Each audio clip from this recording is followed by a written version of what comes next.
Christmas everyone! Nandito po tayo ngayon sa school ng anak ko at magbabayad ako ng tuition fees ng anak ko. Kaya lang, maaga pa pala at wala pa yung mga tao sa finance. So, nag-breakfast muna kami sa isang fast food. And habang nagdi-breakfast kami, kukwentuhan at banding syempre ng magnanay. Yung anak ko kasama ko dito kasi wala pang klase. So ito po, kain muna tayo ng breakfast. Yan po yung aking. Thank you for watching.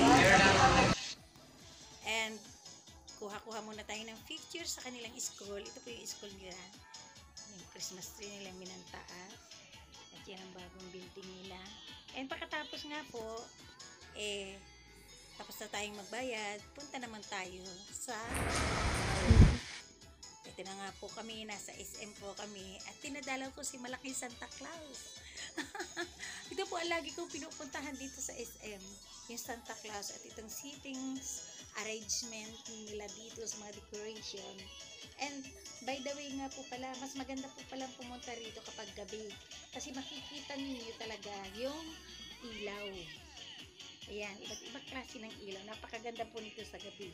Ito nga araw, maganda na lalo pa sa gabi. At pagkatapos namin mamasyal, nagtanghalian na rin po kami dito.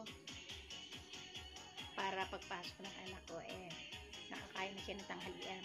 And ito nga po pala yung bagong products ng isang fast food dito po sa McDo. Yung crunchy na pinapatalastas nila. Ito po.